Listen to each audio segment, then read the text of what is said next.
வணக்கம். எல்லோரும் எப்படி இருக்கீங்க? உங்களோட ப்ரிப்ரேஷன் நல்லபடியாக போயிட்டுன்னு நினைக்கிறேன். ஓகேங்களா? ஆக்சுவலாக எனக்கு கால்ஸ் வந்திருந்தது. என்ன அப்படின்னா, டிபிஎஸ்பி அப்படின்ற லெசனை வந்து தமிழில் எடுத்து கொடுங்க அப்படின்னு சொல்லி கேட்டிருந்தாங்க. ஓகேங்களா?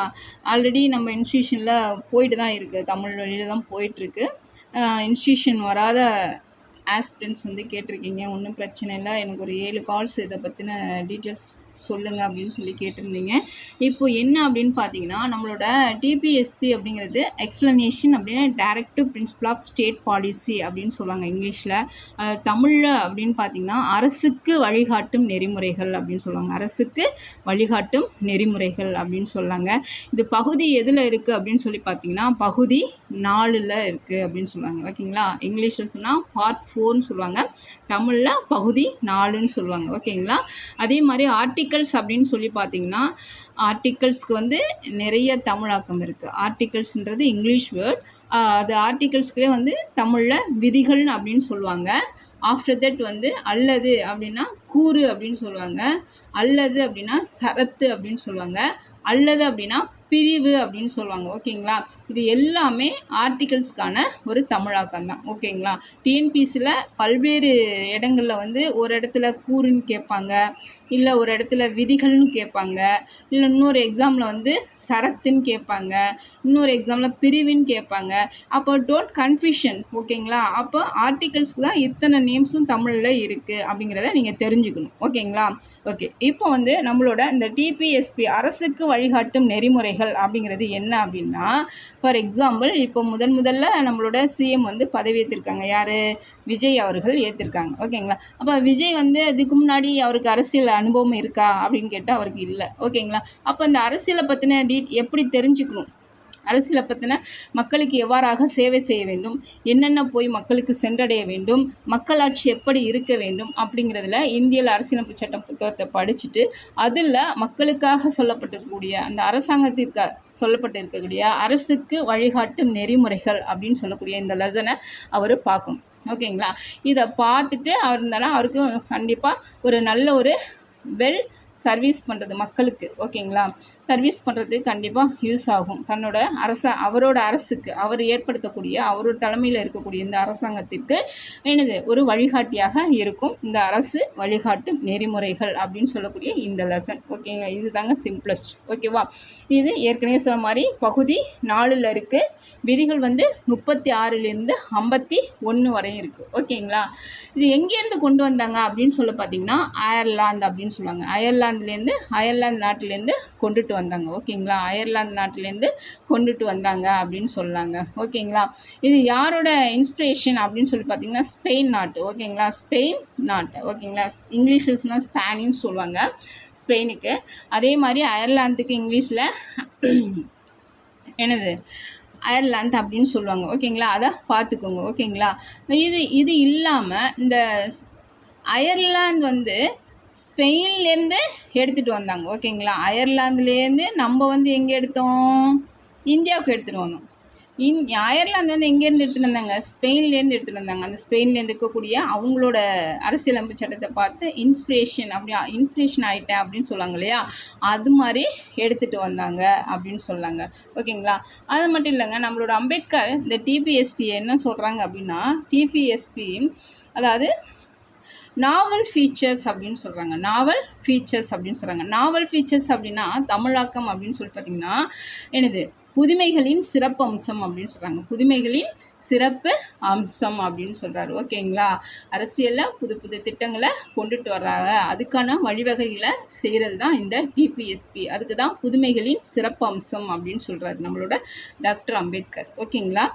அது மட்டும் இல்லாமல் இந்த ஃபண்டமெண்டல் ரைட்ஸையும் அதாவது அடிப்படை உரிமையையும் நம்மளது அரசுக்கு வழிகாட்டு நெறிமுறையும் நம்மளோட டாக்டர் அம்பேத்கர் என்ன சொல்கிறாங்க அப்படின்னு சொல்லி பார்த்தீங்கன்னா அரசியலமைப்பின் தத்துவம் அப்படின்னு சொல்கிறாங்க. இந்திய அரசியலமைப்பு சட்டத்துக்கே வந்து என்னது தத்துவமாக, தட் இஸ் என்னது பிலாசபியாக செயல்படுகிறது இந்த டிபிஎஸ்பி அப்படின்னு சொல்கிறாங்க. இந்த டிபிஎஸ்பி வந்து எப்படி தத்துவமாக செயல்படுகிறது அப்படின்னு சொல்கிறாங்க. யார் சொல்கிறா? நம்மளோட டாக்டர் அம்பேத்கர் அவர்கள் சொல்கிறாரு. ஓகேங்களா. ஆஃப்டர் தட் என்ன அப்படின்னு பார்த்தீங்கன்னா, இதே வந்து இன்னொருத்தரும் வந்து வர்ணிச்சிருப்பார். யார்? கிரான்வில் ஆஸ்டின் அப்படின்னு சொல்லக்கூடியவர். கிரான்வில் ஆஸ்டின் அப்படின்னு சொல்லக்கூடியவர். அவர் என்ன சொல்லியிருக்கார் அப்படின்னா, conscience of fundamental rights and DPSP அப்படின்னு சொல்கிறாங்க. அப்படின்னா என்னது? நம்மளோட அடிப்படை உரிமைகளும் நம்மளோட அரசுக்கு வழிகாட்டு நெறிமுறைகளும் கன்சைன்ஸ் அப்படின்னு என்னது? மனசாட்சியாக செயல்படுகிறது அப்படின்னு கூறுகிறார். யார் கூறுகிறார்? கிரான்வில் ஆஸ்டின் கூறுகிறார். ஓகேங்களா, புரியுதா? ஓகேங்களா. அதே மாதிரி பாருங்கள், டிபிஎஸ்பி அப்படின்னா என்ன? அரசின் கொள்கைக்கு வழிகாட்டக்கூடியது அப்படின்னு சொன்னால், அது ஃபஸ்ட்டே நான் உங்களுக்கு சொல்லிட்டேன். நான் இது எங்கேருந்து எடுத்து சொல்கிறேன் அப்படின்னா, நான் படித்த லக்ஷ்மிகாந்த், ஓகேங்களா, அதாவது ஐஏஎஸ் எக்ஸாமுக்குரிய லக்ஷ்மிகாந்த் அப்படின்ற ஆத்தர் எழுதின புக்லேருந்து உங்களுக்கு தமிழாக்கம் பண்ணி கொடுக்குறேன். அவர் இங்கிலீஷில் கொடுத்துருப்பாரு, நான் அதுலேருந்து தமிழாக்கம் பண்ணி உங்களுக்கு கொடுக்குறேன். ஓகேங்களா, அதை பார்த்துக்குங்க. ஓகே, அகெயின் சொல்கிறேன். அரசுக்கு வழிகாட்டும் நெறிமுறைகள் பகுதி 4 விதிகள் வந்து பார்த்திங்கன்னா 36, 51. இந்த இப்போ ஆர்டிகல்ஸ் அப்படிங்கிறதுக்கு நிறைய பேர் இருக்குது தமிழில். விதிகள் அல்லது கூறு அல்லது சரத்து அல்லது பிரிவு அப்படின்னு சொல்லலாம். ஆக்சுவலாக இந்த அடுத்ததாக இது எங்கேருந்து வந்தது அப்படின்னு பார்த்திங்கன்னா, அயர்லாந்து நாட்டிலேருந்து எடுத்துகிட்டு வந்தாங்க. ஆஃப்டர் தட் வந்து அயர்லாந்து எங்கேருந்து எடுத்துகிட்டு வந்தாங்க அப்படின்னு பார்த்திங்கன்னா, ஸ்பெயின்லேருந்து ட்ராப் பண்ணாங்க அப்படின்னு சொல்லாங்க. ஓகேங்களா. அம்பேத்கர் வந்து இந்த அரசுக்கு வழிகாட்டும் நெறிமுறைகளையும் அடிப்படை உரிமைகளையும் எப்படி சொல்கிறார் அப்படின்னா, ஃபிலாசபி, அதாவது தத்துவம், அரசியலமைப்பின் தத்துவம் அப்படின்னு சொல்கிறாங்க அப்படின்னு சொல்லலாம். ஓகேங்களா. அடுத்ததாக கிரான்வில் ஆஸ்டின் அப்படின்னு சொல்கிறவர் என்ன சொல்கிறாரு அப்படின்னு பார்த்தீங்கன்னா, ஃபண்டமெண்டல் ரைட்ஸ், அடிப்படை உரிமைகளும் அரசுக்கு வழிகாட்டும் நெறிமுறைகளும் எப்படி சொல்கிறாரு?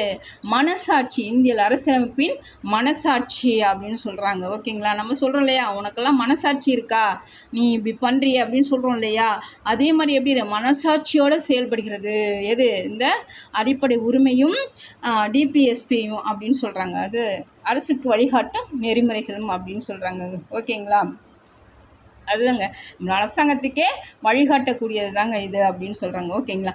அடுத்ததாக அந்த அரசுக்கு வழிகாட்டும் நெறிமுறைகளின் எனது இயல்புகள் அப்படின்னு சொல்கிறாங்க. டிபிஎஸ்பியோட ஃபீச்சர்ஸ் அப்படின்னு சொல்கிறாங்க இங்கிலீஷில். அந்த ஃபீச்சர்ஸை தான் வந்து இயல்புகள் அப்படின்னு சொல்கிறாங்க. டைரக்டிவ் பிரின்சிபல் ஆஃப் ஸ்டேட் பாலிசியோட இயல்புகள் அப்படின்னு சொல்கிறாங்க. அரசுக்கு வழிகாட்டும் நெறிமுறைகளின் இயல்புகள் அப்படின்னு சொல்கிறோம். ஓகேங்களா. இவங்க என்ன பண்ணுறாங்க அப்படின்னு சொல்லி பார்த்தீங்க, இதோட நேச்சர் அப்படின்னு சொல்லி பார்த்தீங்கன்னா, சட்டங்கள் இயற்றும் பொழுது திட்டங்களை நீங்கள் செயல்படுத்தும் பொழுதும் எனது இந்த அரசுக்கு வழிகாட்டும் நெறிமுறைகளை வைத்து கொண்டு தான் நீங்கள் வந்து ஏற்ற வேண்டும் அப்படின்னு சொல்கிறாங்க. ஓகேங்களா. என்னது? பாராளுமன்றத்தில் புதிதாக ஒரு சட்டம் ஏற்ற வேண்டும் அப்படின்னு சொல்லப்போனால், இல்லை ஏதாவது ஒரு திட்டங்களை போடும்போதோ ஓகேங்களா, ஒரு திட்டங்களை தீட்டும் போதோ அல்லது புதிதாக ஒரு சட்டங்கள் பாராளுமன்றத்தில் ஏற்றும் பொழுதோ என்னவாக இருக்கணும்? நீங்கள் இந்த அரசுக்கு வழிகாட்டும் நெறிமுறைகளை மனதில் வைத்து கொண்டு நீங்கள் என்னது அதை செயல்படுத்த வேண்டும் அப்படின்னு சொல்கிறாங்க. ஓகேங்களா. ஓகே, இது வந்து ஆர்டிக்கல் 36 அப்படின்னு சொல்லக்கூடியது என்ன சொல்லுது அப்படின்னு சொல்லி பார்த்தீங்கன்னா, ஆர்டிக்கல் 36 நம்ம பார்த்தோம், ஸ்டேட்டுக்கான டெஃபினிஷனை கொடுக்குது. ஸ்டேட்னா என்ன, அதுக்கான விளக்கத்தை கொடுக்குது. ஓகேங்களா. ஸ்டேட்னா என்ன? அரசு. ஓகேங்களா. இதே வேர்டை நம்ம எங்கே பார்த்துருக்கோம் அப்படின்னு சொல்லி பார்த்தீங்கன்னா, அடிப்படை உரிமைகளை விதிகள் 12 ஆர்டிக்கல் 12, ஓகேங்களா, விதி 12 பார்த்துருக்கோம். அங்கே ஸ்டேட்டுக்கான டெஃபினிஷனை சொல்லியிருப்பாங்க. இதே என்னது? விதி 12 சொல்லியிருப்பாங்க. என்ன சொல்லியிருப்பாங்க?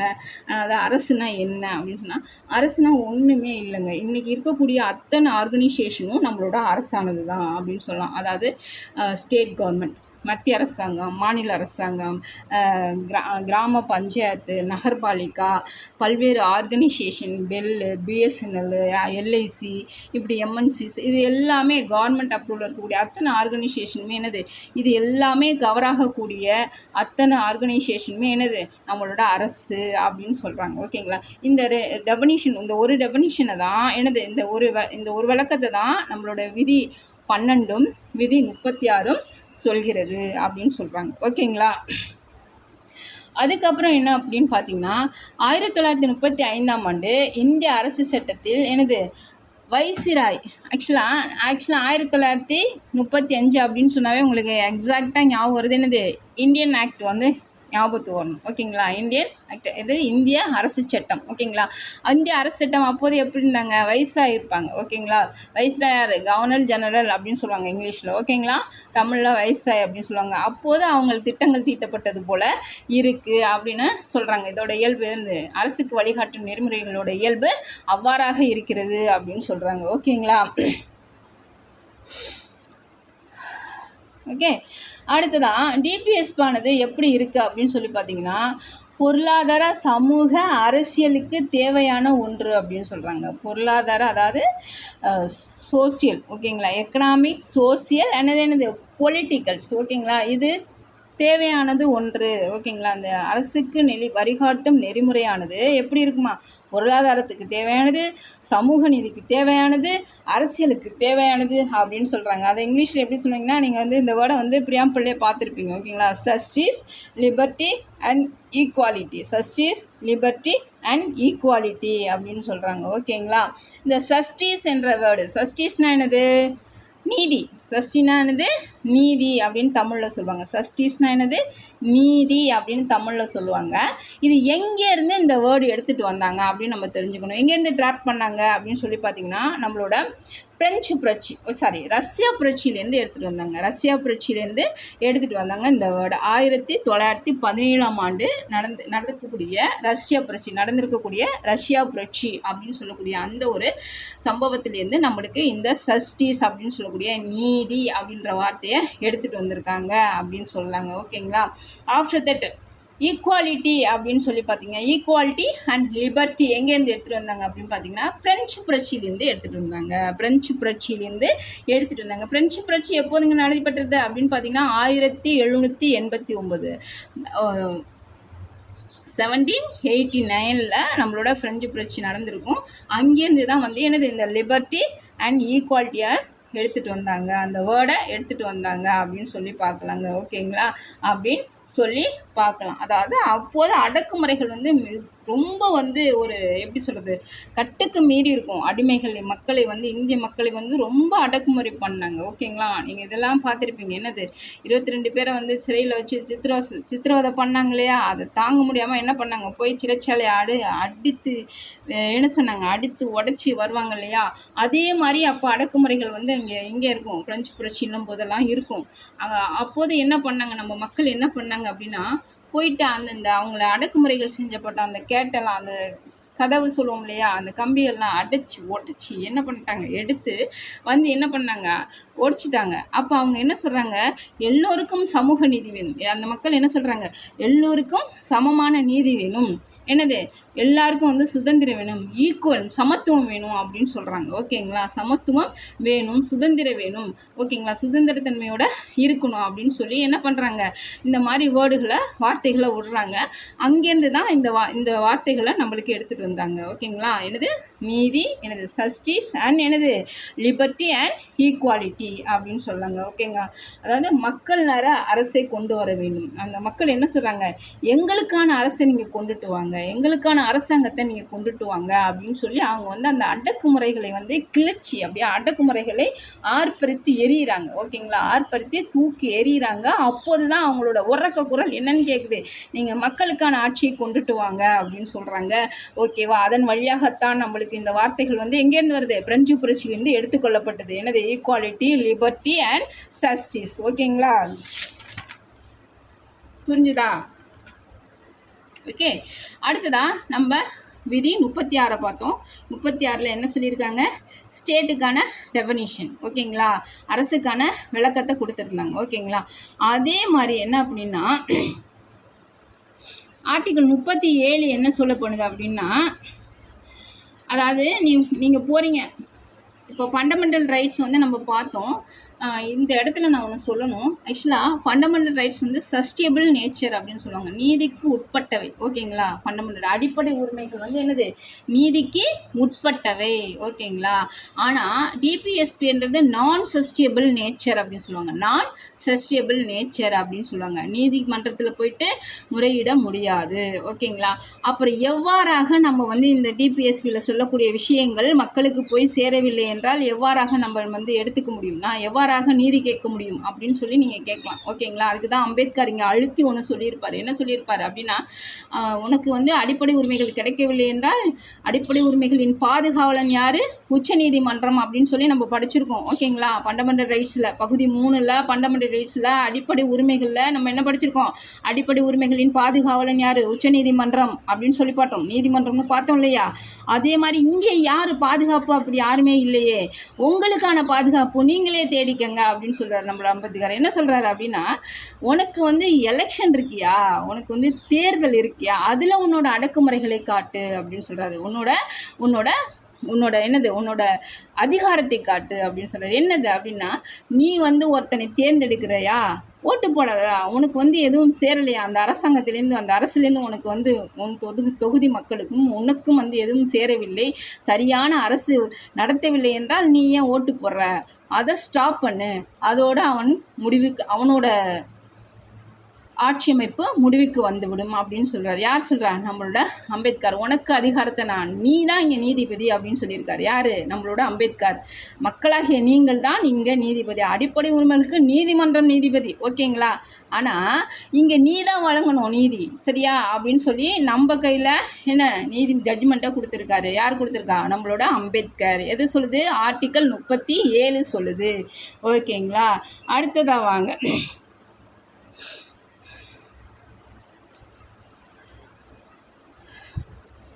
அதாவது அரசியலமைப்பில் சொல்லக்கூடிய அத்தனை வார்த்தைகளையும் வந்து நம்மளுடைய இந்திய அரசாங்கம் ஒருநிலைப்படுத்தி அதை படித்து பார்த்து அதன் வழியாக செயல்பட வேண்டும். அவ்வாறாக செயல்பட்டால் தான் அது ஒரு ப்ராப்பரான ஒரு அரசு அப்படின்னு சொல்லலாம். ஓகேங்க? இது ஒவ்வொரு அரசின் கடமையாகும். ஒவ்வொரு அரசின் கடமையும் அப்படின்னு சொல்லியிருக்காங்க. யார்? அம்பேத்கர் சொல்லியிருக்காங்க. ஓகேங்களா? அடுத்ததான் ஆர்டிக்கல் 39 என்ன சொல்லுது அப்படின்னு பார்த்தீங்கன்னா, ஆர்டிக்கல் 39B என்ன சொல்லுது? பி ஃபார் ஸ்மால் பி அப்படின்னு சொல்கிறாங்க.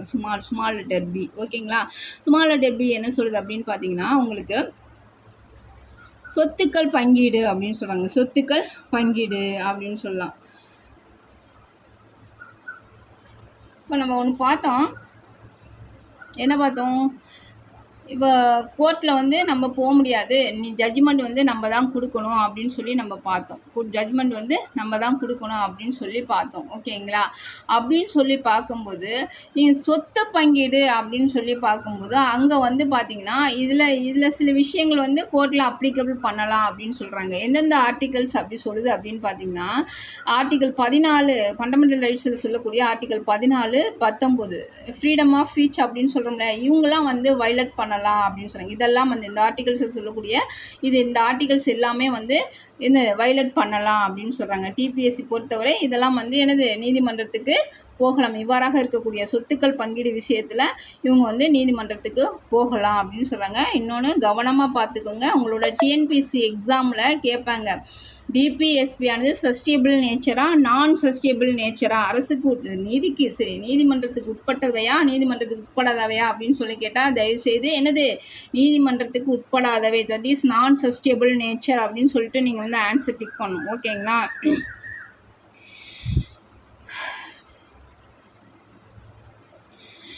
அடுத்ததாக கிளாசிஃபிகேஷன் ஆஃப் தி டிபிஎஸ்பி அப்படின்னு சொல்கிறாங்க. அதாவது டிபிஎஸ்பியை வகைப்படுத்துதல். ஓகேங்களா? ஒரு பேராகிராஃப் இருந்தது அப்படின்னா அதை ஆல்டர்னேட் பண்ணி வச்சா தான் நம்மளுக்கு வந்து நல்லாயிருக்கும். ஓகேங்களா? அதே மாதிரி தான் இதையும் வந்து ஆல்டர்னேட் பண்ணி பண்ணுறாங்க. 1, 2, 3 அப்படின்னு சொல்லி பண்ணுறாங்க. ஓகேங்களா? நம்மளோட விதிகள் பார்த்தீங்கன்னா 36லேருந்து 51 வரைக்கும் விதிகள் பார்த்தீங்கன்னா அந்த விதிகளை வந்து ஆல்டர்னேட் பண்ணுறாங்க. ஓகேங்களா? எதன் பின்னாடி எதன் வருது, என்னென்ன ஆர்டிகல்ஸில் என்னென்ன சொல்லியிருக்காங்க அப்படின்றத கிளாசிஃபிகேஷன் சொல்கிறாங்க. அரசுக்கு வழிகாட்டும் நெறிமுறைகளோட வகைப்படுத்துதல் அப்படின்னு சொல்கிறாங்க. இதை வந்து 3 வகையாக பிரிக்கலாங்க. 3 வகையாக பிரிக்கலாம். ஓகேங்களா? சோசியலிஸ்ட் சோசியலிசம், காந்திசம், அடுத்ததான் லிபரலிசம் அப்படின்னு சொல்லி 3 வகையாக பிரிக்கலாம். அதாவது சோசியலிசம்னா உங்களுக்கு தெரியும், சமநீதி. ஓகேங்களா, எல்லாருக்கும் எல்லா மக்களுக்கும் எல்லாமே வந்து சமமாக கிடைக்க வேண்டும் அப்படின்னு சொல்லக்கூடியது. ஓகேங்களா, அடுத்ததாக காந்திசம்னா காந்திச கொள்கை தான் உங்களுக்கு தெரியும், அரசியல். அடுத்ததாக லிபரலிசம்னா அந்த சுதந்திரத்தன்மை. இப்படி மூணுமே வந்து 3 வகையில் நம்மளோட அந்த கிளாசிஃபிகேஷனை வச்சுருக்காங்க. இந்த 3 வகையிலையுமே வந்து ஒவ்வொரு கிளாசிஃபிகேஷனும் ஒவ்வொன்றும் சொல்லியிருப்பாங்க. ஓகேங்களா, ஃபஸ்ட்டு நம்ம பார்க்க போகிறது சோசியலிசம் அப்படின்னு சொல்லக்கூடிய ஒரு பகுதி. சோசியலிசத்தோட பிரின்சிபலை தான் நம்ம பார்க்க போகிறோம். ஓகேங்களா, இது வந்து பார்த்திங்கன்னா உலகத்திலேயே முதல்ல நம்மளுக்கு இந்த சோசியலிசம் அப்படின்ற இந்த வேர்டை யார் கொண்டு வந்தா அப்படின்னா நம்மளோட காரல் மார்க்ஸ் தாங்க அப்படின்னு சொல்லலாம். காரல் மார்க்ஸ் அப்படின்னு சொல்கிறாங்க. ஃபாதர் ஆஃப் தி என்ன சொல்கிறாங்க, ஃபாதர் ஆஃப் தி சோசியலிசம் அப்படின்னு கூட சொல்கிறாங்க. ஃபாதர் ஆஃப் தி சோசியலிசம் அப்படின்னு சொல்கிறாங்க. யாரை, நம்மளோட காரல் மார்க்ஸ் அப்படின்னு சொல்கிறாங்க. இவர் வந்து எப்படிப்பட்டவர் அப்படின்னு சொல்லி பார்த்தீங்கன்னா 36 கிட்டத்தட்ட 36 இயர்ஸ். ஓகேங்களா, 36 வருடங்கள் லைப்ரரியிலே உட்காந்து படித்து தன்னுடைய மூளையை கசக்கி புரட்சி வரப்போகுது அப்படின்னு சொல்லிக்கிட்டு அந்த மாதிரியெல்லாம் வந்து நாட்டுக்காகவும் மக்களுக்காகவும் வந்து தன்னோட அறிவை யூஸ் பண்ணி பல உண்மைகளை வெளிச்சத்துக்கு கொண்டு வந்தவர் தான் அந்த காரல் மார்க்ஸ். அவர் தான் சொல்லியிருப்பார், எல்லாருக்கும் எல்லாம் கிடைக்க வேண்டும், எல்லா மக்களும் சமமாக கருதப்பட வேண்டும் அப்படின்னு சொல்லியிருப்பாங்க. ஓகேங்களா, அந்த 36 வருடங்கள் இருந்து படித்து தன்னோட அறிவை செலவு பண்ணி தன்னோட நேரத்தை செலவு பண்ணி கொடுத்த ஒரு நூல் தான் எழுதுறது மூலதனம் அப்படின்னு சொல்கிறாங்க. மூலதனம் தனது கேபிட்டல் அப்படின்னு சொல்லி படிச்சிருப்பீங்க இல்லையா. மூலதனம் என்ற நூலை எழுதியவர் யார் அப்படின்னு சொன்னால் காரல் மார்க்ஸ் அப்படின்னு சொல்லியிருப்பாங்க. ஓகேங்களா, இவர் வந்து அதெல்லாம் படித்து எழுதிட்டு இங்கே புரட்சி வரப்போகிறது அப்படின்னு சொல்லி அவர் சொல்லுவார் லண்டனில் புரட்சி வரப்போகுது அப்படின்னு சொல்லுவாங்க. ஆனால் என்ன பண்ணாங்க, 1970 எங்கே புரட்சி வெடிக்குது, ரஷ்யாவில் புரட்சி வெடிக்குது. ஓகேங்களா, அகைன் சொல்கிறேன், ரஷ்யாவில் புரட்சி வெடிக்கும் போது தான் சஸ்டிஷன்ற விட இங்கே கொண்டுட்டு வந்தாங்க அப்படின்னு சொல்லலாம். ஓகேங்களா,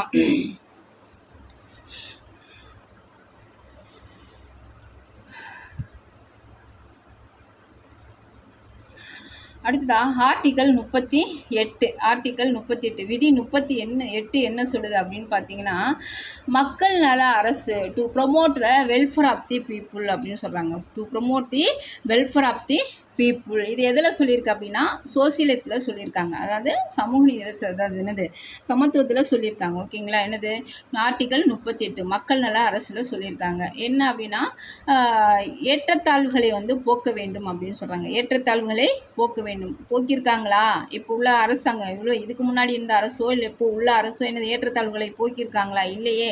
எங்கே போனாலும் வந்து இப்போ ஒரு ஃபார் எக்ஸாம்பிள் ஒரு போலீஸ் ஸ்டேஷன் போகிறீங்க அப்படின்னு சொன்னால் என்ன நடக்குது, இங்கே ஒரு போலீஸுக்கு ஒரு புவரான பீப்புள் போகிறாங்க. ஓகேங்களா, ஒரு நடுத்தர மக்கள் போகிறாங்க, அதை விட கொஞ்சம் மேலே இருக்க மேன்மையானவர்கள் போகிறாங்க. ஓகேங்களா, பணங்காசு படைத்தவர்கள். ஓகேங்களா, அப்போ அவங்க யாருக்கு முன்னுரிமை கொடுக்குறாங்க, வாங்க சார், அதாவது படித்து ஐபிஎஸ் ஆகியிருப்பான், கஷ்டப்பட்டு படித்து எஸ்ஐயாவோ இல்லை இன்ஸ்பெக்டராகவோ இப்போ ஆகியிருப்பாங்க. ஓகேங்களா, அடுத்ததான் வந்து ஐபிஎஸ் ஆகியிருப்பாங்க, இந்தியன் போலீஸ் சர்வீஸ் ஆகியிருப்பாங்க. ஆனால் அங்கே இருந்தால் அந்த மரியாதை அவங்க தன்மானத்தை இழக்கிறாங்க. அங்கே பணத்தை பணக்காரனை பார்த்தோன்னே எந்திரிச்சு வாங்க சார் உட்காருங்க அப்படின்னு சொல்லுவாங்க.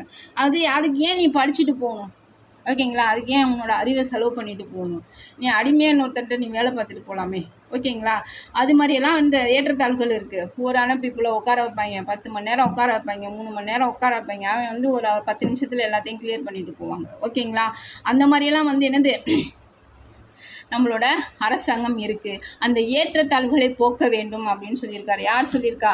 Karl Marx. எப்போ சொல்லியிருக்கா? 1917 சொல்லியிருக்காரு. ஆனால் இப்போ அது வரைக்கும் அந்த ஏற்றத்தாழ்வுகள் போயிருக்கா?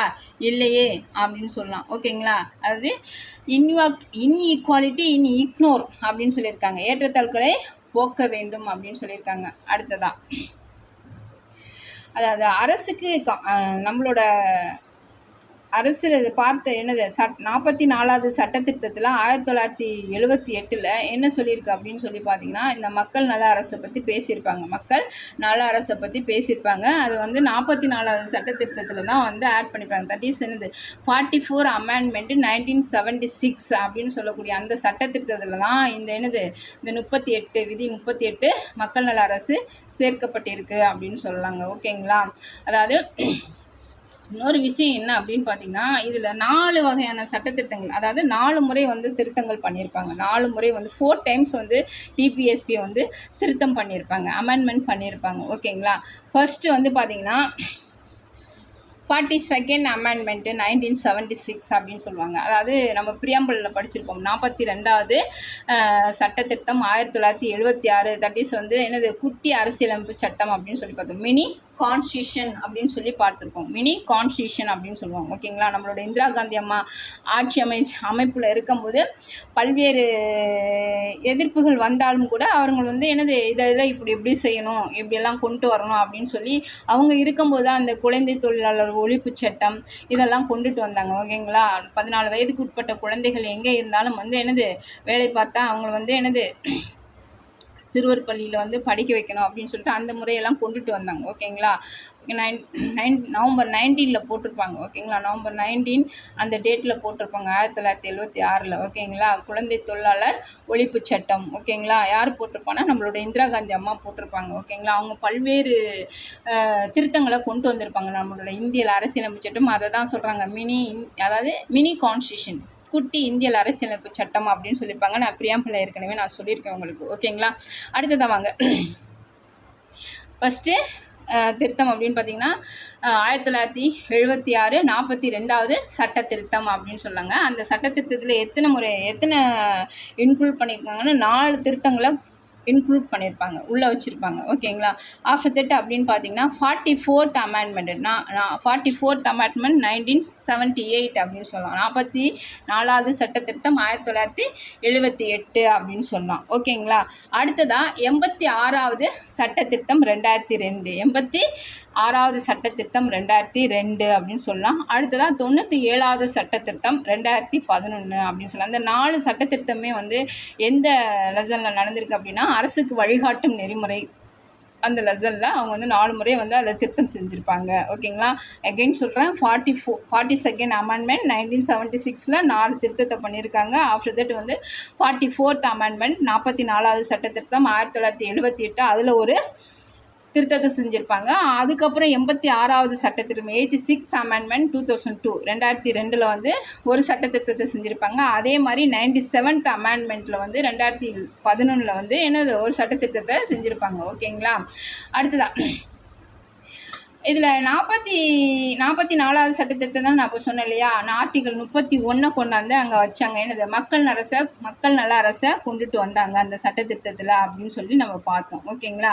அடுத்ததான் வாங்க 86வது சட்ட திருத்தம் 86வது சட்ட திருத்தம் அப்படின்னு சொல்லி பார்த்தீங்கன்னா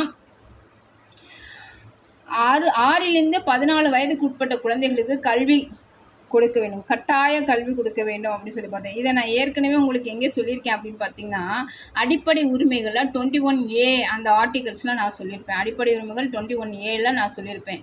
என்னது, அனைத்து 6லிருந்து 14 வயது வரைக்கும் உள்ள குழந்தைகளுக்கு என்னது கட்டாய கல்வி கொடுக்க வேண்டும் அப்படின்னு சொல்லியிருப்பேன். தட் இஸ் என்னது SSA அமைப்பு முறை அப்படின்னு சொல்லியிருப்பேன். அதாவது சர்வசிக்ஷா அபியான் அப்படின்ற ஒரு திட்டத்தின் மூலமாக இது கொண்டுட்டு வந்தாங்க. ஓகேங்களா. இந்த மாற்றத்தை வந்து 86வது சட்ட திருத்தத்தில் 2002 கொண்டு வந்திருக்காங்க. ஓகேங்களா. ஆக்சுவலாக இது ஃபர்ஸ்ட் ஆஃப் ஆல் எங்கே இருந்தது, எந்த ஆர்டிகல்ஸில் இருந்தது அப்படின்னு சொல்லி பார்த்தீங்கன்னா 45 விதி வந்து 45 இருந்தது. ஓகேங்களா. அப்போது 45 இருந்த இந்த ஒரு 6லிருந்து 14 வயதுக்கு உட்பட்ட குழந்தைகளை ஓகேங்களா எங்கே கொண்டு போய் பள்ளியில் கட்டாய கல்வி கொடுக்கணும் அப்படின்னு சொல்லி எங்கே கொண்டு போய் வச்சுட்டாங்க அப்படின்னா 21Aல வச்சுட்டாங்க. ஓகேங்களா. அது என்னது, அடிப்படை உரிமைகளை வச்சுட்டாங்க. உரிமைகளில் கொண்டு போய் வச்சுட்டாங்க. குட் இல்லையா. அதாவது ஒரு குழந்தை பிறந்தது அப்படின்னா அதுக்கு என்னது அட்லீஸ்ட் என்னது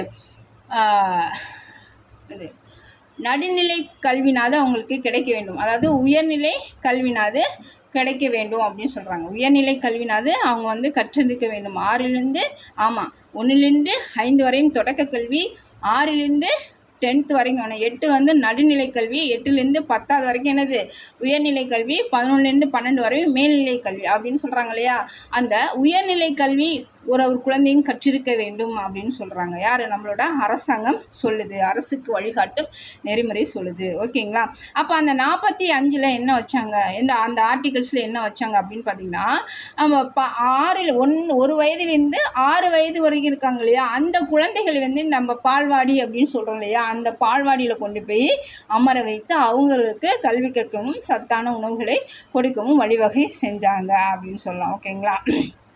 அடுத்தது 97வது சட்ட திருத்தம் 2011ங்க. ஓகேங்களா, 2011 97வது சட்ட திருத்தம் 2011 அப்படின்னு சொல்லி பார்த்தீங்கன்னா இங்கே வந்து கோஆப்ரேட்டிவ் சொசைட்டியை பற்றி பேசியிருப்பாங்க. ஓகேங்களா, இங்கே வந்து கோஆப்ரேட்டிவ் சொசைட்டி குடிசை தொழில் வளர்ச்சி இதோட வந்து என்ன பண்ணுறாங்க அப்படின்னா இந்த கோஆப்ரேட்டிவ் சொசைட்டி கூட்டுறவு சங்கங்களையும் வந்து என்னது கூட்டுறவு சங்கங்கள் அமைக்கணும். ஓகேங்களா, அதற்கென்று ஒரு கோர்ஸ் ப்ரொஃபஷனல் கோர்ஸஸ் அதை ஓரியன்டாக இது கூட்டுறவு பற்றின ஓரியன்டாக ஒரு டிப்ளமோவோ இல்லை அதுக்கு தகுதியான ஒரு சப்ஜெக்டோ அவங்க படிச்சிருக்கணும் அப்படின்னு அதை மேனேஜ்மெண்ட் பண்ணுறவங்க கூட்டுறவு வங்கி இப்போ மேனேஜ்மெண்ட் பண்ணுறவங்க வந்து என்ன பண்ணணும் இதை பற்றின படிப்புகளை படிச்சிருக்கணும் அப்படின்னு சொல்லியிருப்பாங்க. இதில் 97வது சட்ட திருத்தத்தில் 2011 அப்படின்னு சொல்லி பார்க்கலாம். ஓகேங்களா, அடுத்ததாக ஆர்டிக்கல் 39 நம்ம இங்கே பார்த்தோம் இல்லையா 39 அப்போ பார்த்தோம். நம்ம 36 பார்த்தாச்சு, விதி 36 பார்த்தாச்சு, 37 பார்த்தாச்சு, இப்போ 38 பார்க்குறோம். 36ல் என்ன சொல்லியிருக்காங்க,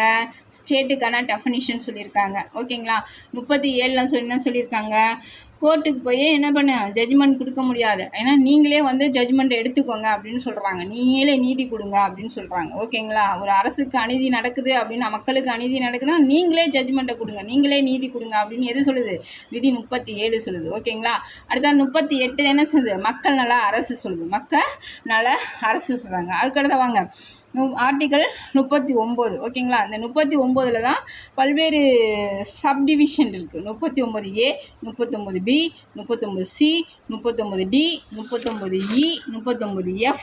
ஓகேங்களா, இவ்வளவும் எதில் இருக்குது, 39 ஆர்டிக்கல் விதி 39ல் சப்டிவிஷன் இருக்குது. ஓகேங்களா, அதே சமத்துவத்தை பற்றி சொல்லியிருப்பாங்க, வேறு ஒன்றும் இல்லை. 39 அப்படிங்கிறது சமத்துவத்தை பற்றி சொல்லியிருப்பாங்க. 39Aல என்ன சொல்லியிருக்காங்க, ஸ்மால் லெட்டர்ஸ் ஏ. ஓகேங்களா, 39 ஸ்மால் லெட்டர்ஸ் ஏல என்ன சொல்லியிருக்காங்கன்னா எல்லா மக்களுக்கும் வாழ்வாதாரத்தை வழங்க வேண்டியது அரசின் கடமையாகும் அப்படின்னு சொல்லியிருக்காங்க. என்னது, எல்லா மக்களுக்கும். ஓகேங்களா, உனக்கு இருக்க உணவு, உண்ண உணவு, உடுக்க உடை, இருக்க இருப்பிடம். ஓகேங்களா, இந்த மூணையும் வந்து என்னது வாழ்வாதாரத்தை ஒவ்வொரு மனிதனுக்கும் வந்து இந்த வாழ்வாதாரத்தை நம்மளோட அரசாங்கம் ஏற்படுத்தி கொடுக்க வேண்டியது அந்த அரசோட கடமை. ஓகேங்களா அப்படின்னு சொல்லியிருக்காங்க. யார் சொல்லியிருக்கா, நம்மளோட டிபிஎஸ்பி சொல்லியிருக்கு. ஓகேங்களா, அரசுக்கு வழிகாட்டு நெறிமுறை சொல்லுது. ஓகேங்களா, எதில் சொல்கிறாங்க, 39A சொல்லியிருக்காங்க. என்ன சொல்லியிருக்காங்க, ஒவ்வொரு குடிமகனுக்கும் ஓகேங்களா ஒவ்வொரு எல்லா மக்களுக்கும் வாழ்வாதாரத்தை வழங்க வேண்டும் அப்படின்னு சொல்கிறாங்க. ஓகேங்களா,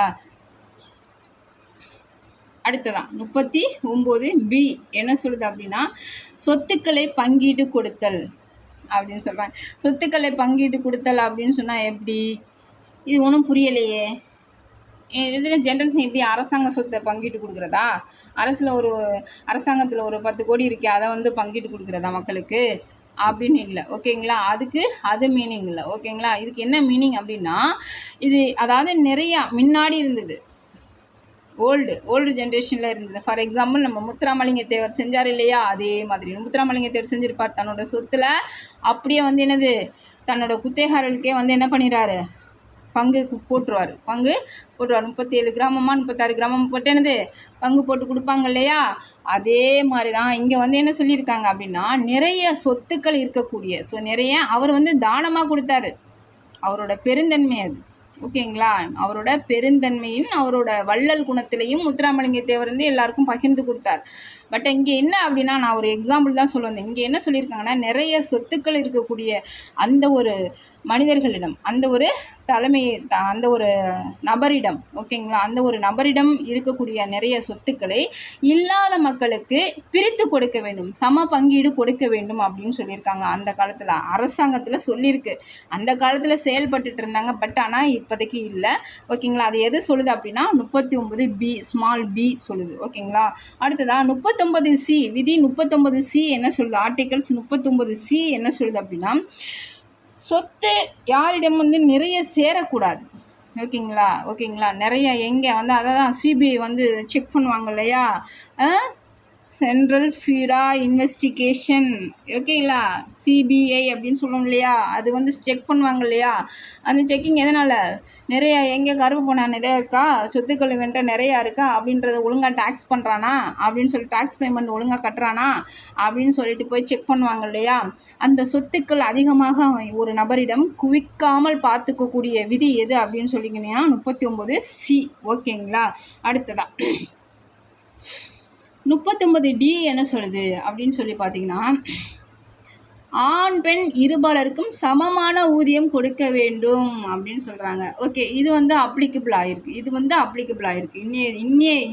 இன்னைய தருணத்தில் ஒவ்வொரு ஆர்கனைசேஷனும் ஒரு பெண்ணை வந்து ஒரு கலெக்டராகவும் இன்னொரு ஆண் வந்து ஒரு கலெக்டராகவும் இருந்தால் கண்டிப்பாக அவங்களுக்கு அதே ஒரு பொசிஷனில் தான் வந்து சேலரி ஸ்ட்ரக்சர் போடுறாங்க. ஓகேங்களா, எல்லா ஆர்கனைசேஷன் ப்ரைவேட் செக்டாருமே அதே ஒரு சேலரி ஸ்ட்ரக்சர் தான் போடுறாங்க. ஓகே, இதான் அமலுக்கு வந்துடுச்சு. ஓகேங்களா, ஆஃப்டர் தட் வந்து என்னது சம ஊதியம். இதை வந்து சம ஊதிய சட்டம்னே வந்து என்ன பண்ண, ஆண் பெண் இருபாலருக்கும் சமமான ஊதியம் கொடுக்க வேண்டும் அப்படின்னு சொல்லிட்டு சம ஊதிய சட்டம் அப்படின்னு சொல்லிட்டு நம்ம அம்மா என்ன பண்ணிட்டாங்க, 1976 வந்து இந்திரா காந்தி அம்மா வந்து ஒரு சட்டத்தை போட்டாங்க. ஓகேங்களா, இந்திரா காந்தி அம்மா அரசில் அவங்க போட்டாங்களா, இந்திரா காந்தி அம்மா அரசில் சம ஊதிய சட்டம் அப்படின்னு சொல்லிட்டு 1976 போட்டாங்க. ஓகேங்களா, அடுத்ததான் 39E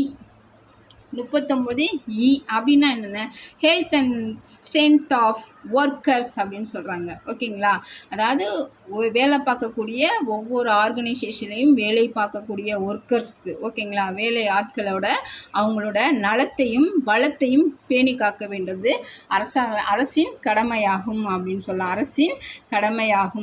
சொல்லாங்க. ஓகேங்களா, அதான் நம்மளை அவதான் சொல்லுவாங்களே, எப்படி சொல்கிறாங்க, ஃபார் எக்ஸாம்பிள் கவர்மெண்ட்டில் ஒரு பொண்ணு ஒர்க் பண்ணுறாங்க, அரசு அதிகாரியாக இருக்காங்க அப்படின்னு சொல்லி பார்த்தீங்கன்னா, இதுக்கு முன்னாடி 3 மாதம் வந்து அவங்களுக்கு வந்து என்னவாக இருந்தது, லீவாக இருந்தது.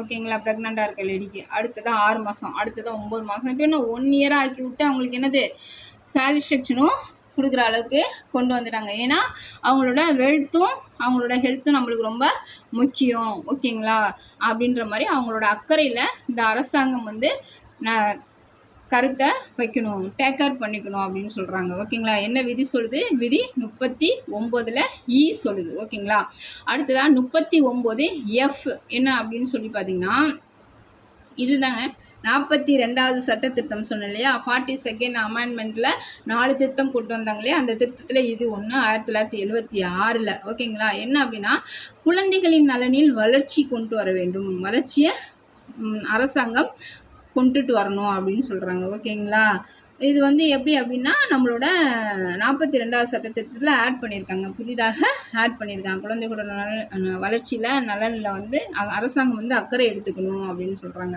அதை பாருங்கள், 39E யாரோட நலனில் அக்கறை எடுத்துக்கணும், ஒர்க்கர்ஸோட நலனில் அக்கறை எடுத்துக்கணும் அப்படின்னு சொல்கிறாங்க. அதே மாதிரி இந்த 39லே கேப்ஸில் ஏ சொல்லியிருப்பாங்க. அது 39ல் ஸ்மால் ஏ ஒன்று இருக்குது. ஓகேங்களா, don't confusion for this two. ஓகேங்களா, 39 ஸ்மால் ஏல என்ன சொல்லியிருப்பாங்க அப்படின்னா,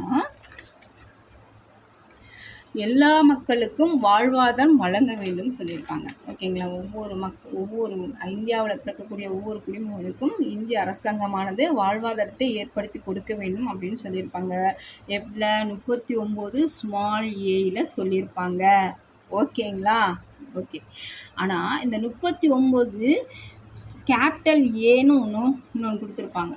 நம்மளோட இந்திய அரசியலமைப்பு சட்டத்தில் அரசுக்கு வழிகாட்டும் நெறிமுறைகள், அதில் என்ன சொல்லியிருக்காங்க அப்படின்னா, இலவச சட்ட உதவி கொடுக்க வேண்டும் அப்படின்னு சொன்னாங்க. டு ப்ரொமோட் ஈக்குவல் ஜஸ்டிஸ், யாருக்கு, ப்ரொவைட் ஃப்ரீ லீகல் அப்படின்னு சொல்கிறாங்க. யாருக்கு அப்படின்னா, poor peoples, aid to the poor peoples அப்படின்னு சொல்கிறாங்க. இல்லாதப்பட்ட மக்களுக்கு என்ன பண்ணுறாங்க, ஒரு அநீதி கிடைக்குது, அவங்க நீதிமன்றத்தை நாடுறாங்க அப்படின்னா அவங்களுக்கு இலவச சட்ட உதவி நீங்கள் வழங்க வேண்டும் அப்படின்னு எதில் சொல்லியிருக்காங்க, நம்மளுக்கு அரசுக்கு வழிகாட்டும் நெறிமுறைகள். அரசாங்கமே வந்து அவங்களுக்கான ஒரு வழக்கறிஞரை அமைத்து கொடுக்க வேண்டும் அப்படின்னு சொல்கிறாங்க. ஓகேங்களா, ஃபார் எக்ஸாம்பிள் இப்போ நான் இருக்கேன் அப்படின்னா எனக்கு வந்து எந்த ஒரு வாழ்வாதாரமே இல்லை, எனக்கு ஒரு அநீதி நடக்குது அப்படின்னா நான் இப்போ வந்து நீதிமன்றத்தை தேடி போகிறேன் அப்படின்னா அங்கே என்ன நடக்குது அப்படின்னா, எனக்கு வந்து என்னால் வக்கீல் வச்சு வாதாட முடியல, அந்த வக்கீலுக்கு ஃபீஸ் கொடுக்க முடியல. ஓகேங்களா, அப்போது என்ன பண்ணால் அரசாங்கமே ஒரு வக்கீலை கொடுக்க வேண்டும் எனக்கு. ஓகேங்களா, அதை தான் இங்கே வந்து சொல்லியிருக்காங்க. அது விதி 39A சொல்லியிருக்காங்க. ஓகேங்களா, அதுக்கு தான் 1987 நால்சா அப்படின்னு சொல்ல ஒரு அமைப்பை கொண்டு வந்தாங்க. 1987 1987. ஓகேங்களா, என்ன அப்படின்னா, நால்சானா நேஷ்னல் NLSA அப்படின்னு சொல்லுவாங்க. நேஷ்னல் லீகல் சர்வீஸ் அத்தாரிட்டி அப்படின்னு சொல்லுவாங்க. நேஷ்னல் லீகல் சர்வீஸ் அத்தாரிட்டி அப்படின்னு சொல்லுவாங்க. ஓகேங்களா, இதுதாங்க. ஓகேங்களா, 39A. ஓகேங்களா, இல்லாதப்பட்ட மக்களுக்கு அரசாங்கமே வந்து வழக்கறிஞரை நியமித்து கொடுக்க வேண்டும், வழக்கு வாதாட. ஓகேங்களா, அடுத்ததான் விதி 41. விதி 41 என்ன சொல்லுது அப்படின்னு சொல்லி பார்த்தீங்கன்னா, right work and equal salary அப்படின்னு சொல்கிறாங்க. அதாவது ஒன்றுமே இல்லை, அங்கே வந்து ஆண் பெண் இருபாலருக்கும் சம ஊதியம்னு நம்ம பார்த்தோம். எதில் பார்த்தோம்? 39D பார்த்தோம். ஓகேங்களா, 39D பார்த்தோம். என்ன பார்த்தோம்? ஆண் பெண் இருபாலருக்கும் வந்து சம ஊதியம் கொடுக்க வேண்டும். இங்கே என்ன சொல்கிறாங்கன்னா, right to works right equal salary அப்படின்னு சொல்கிறாங்க. நீ என்ன வேலை பார்க்குறியோ அதுக்கு தகுதியான ஒரு சம்பளத்தை கொடுக்க வேண்டும். எந்த விதி சொல்லுது? விதி 41 சொல்லுது. விதி 40 ஆர்டிகல்ஸ் 41 சொல்லுது. நீ என்ன வேலை பார்க்குற அந்த வேலைக்கான சம்பளம் உனக்கு கிடைக்குதா? ஈக்குவல் சம்பளம் கொடுத்தே ஆகணும் அந்த அரசாங்கம். தட் இஸ் எக்ஸாம்பிள் 100 நாள் வேலை கூட சொல்லலாம். ஓகேங்களா, அடுத்ததான்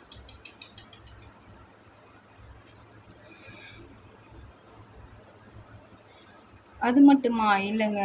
ஆக்சுவலாக ஒரு மனிதனால் வந்து சம்பாதிக்க இயலவில்லை அப்படின்னா அவனோட வாழ்வாதாரத்தை வந்து மேம்படுத்துவதற்காக என்ன பண்ணணும் அப்படின்னா, சில உதவித்தொகைகளை நம்மளுக்கு வந்து யார் கொடுக்கணும்? நம்மளோட அரசாங்கம் கொடுக்கணும். அதுதான் நம்மளோட இந்த பென்ஷன் ஸ்கீம் சொல்கிறாங்க, முதியோர்களுக்கான பென்ஷன். அடுத்ததாக இப்போ பெண்களுக்கான உரிமை தொகை, இதெல்லாம் வந்து எக்ஸாம்பிள் எடுத்துக்கலாம். ஓகேங்களா, இது வந்து ஆர்டிக்கல் 41 விதி 41 சொல்கிறாங்க. அடுத்ததான் 42 அடுத்ததான் மகப்பேறு உதவி. நான் ஏற்கனவே இங்கே ஹெல்த்தில் சொல்லியிருக்கேன், இங்கே வந்திருக்கு ஹெல்த் அண்ட் ஸ்ட்ரென்த்தில் சொல்லியிருக்கேன் இல்லையா?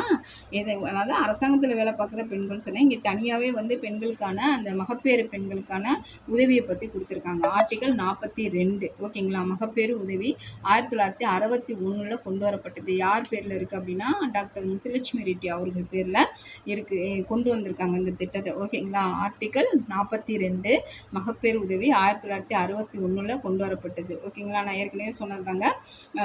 3 மாதம் பண்ணாங்க, அப்புறம் 6 மாதம் பண்ணாங்க, அப்புறம் 9 மாதம் பண்ணாங்க, இப்போ 1 வருஷம் ஆக்கி விட்டாங்க. அதோட சேலரி கொடுக்குறாங்க.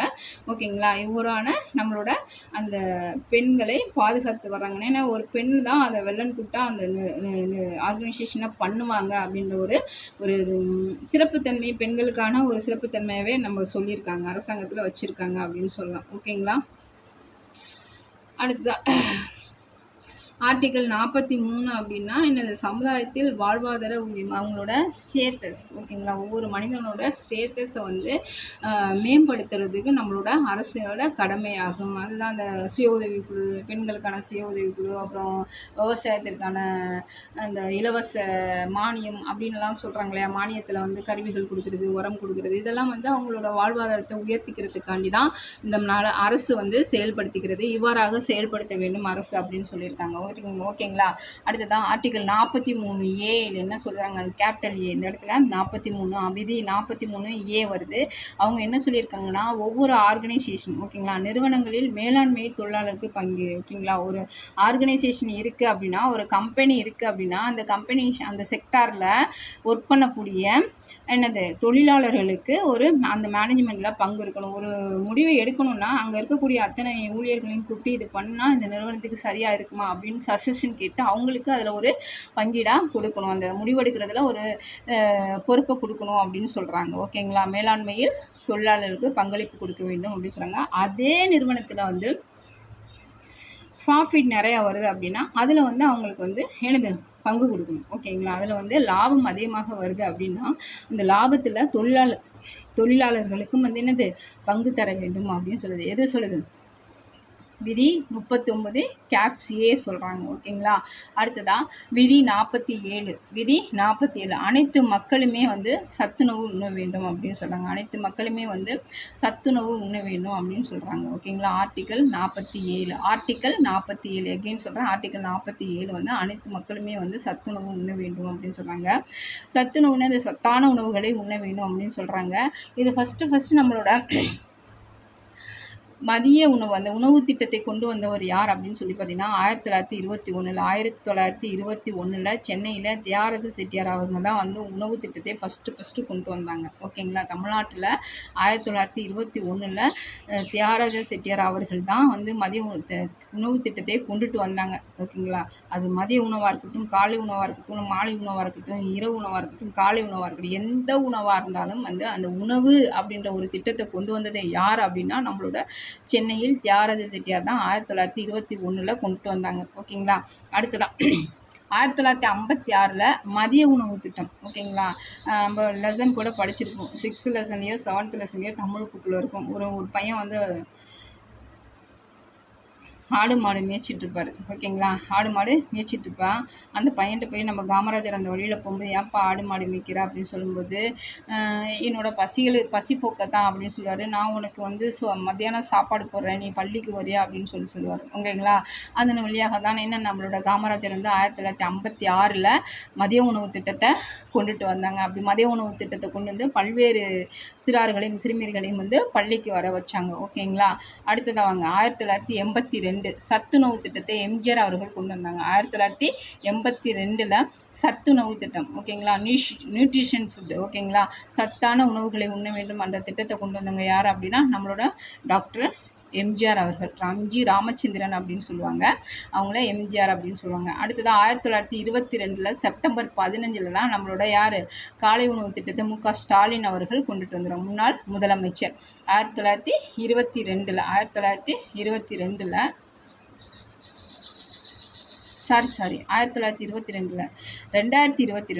எக்ஸ்ட்ரீம்லி சாரி 2022 செப்டம்பர் 15 அப்படியே ஃப்ளூரல் அப்படியே கோர்வையில் வந்துடுச்சு. 2022 செப்டம்பர் 15 என்ன பண்ணுவாங்க, காலை உணவு திட்டத்தை மு.க. ஸ்டாலின் அவர்கள் கொண்டுட்டு வருவாங்க. ஓகேங்களா, இந்த மாதிரி உணவு வகைகளை நியூட்ரிஷன் ஃபுட்டு ஃபஸ்ட்டு உணவு திட்டத்தை கொண்டு வந்தாங்க. அதுக்கப்புறம் வந்து மதிய உணவு திட்டத்தை கொண்டு வந்தாங்க. அதுக்கப்புறம் சத்தான உணவுகளை கொண்டு வரணும். அதுக்கப்புறம் நம்ம ஸ்டாலின் வந்து பிள்ளைங்க வந்து காலையிலே வந்து மயங்கி விழுந்துடுறாங்க அப்படின்னு சொல்லிட்டு காலை உணவு திட்டத்தை கொண்டுட்டு வந்தாங்க. ஓகேங்களா, எந்த டேட் நான் எகெயின் சொல்கிறேன், இயர் வந்து தப்பாக சொல்லிட்டேன், திருப்பியும் சொல்கிறேன். 2022 September 15 2022 September 15 2022 September 15 again first உணவு திட்டம் 1921 மதிய உணவு திட்டம் காமராஜர். 1956 சத்து உணவு திட்டம் 1982 எம்ஜி ராமச்சந்திரன். 2022 காலை உணவு திட்டம் செப்டம்பர் 15 மு.க. ஸ்டாலின். ஓகேங்களா, அதே மாதிரி இது சத்து உணவு சாப்பிடணும் அப்படின்னு சொன்னாங்க. இதுலேயே தாங்க சொல்லியிருப்பாங்க, என்ன சொல்லியிருப்பாங்கன்னா உடலுக்கு கேடு விளைவிக்கக்கூடிய உணவுகளை உண்ணக்கூடாது அப்படின்னு சொல்லியிருப்பாங்க. ஓகேங்களா, அது எதில் சொல்லியிருக்காங்கன்னா காந்தியன் பிரின்சிபலில் சொல்லியிருப்பாங்க. ஓகேங்களா, அது அடுத்ததான் நம்ம காந்தியன் பிரின்சிபல் அடுத்த பகுதி 2 நம்ம பார்ப்போம், அடுத்த கிளாஸில் பார்ப்போம். ஓகேங்களா, நன்றிங்க.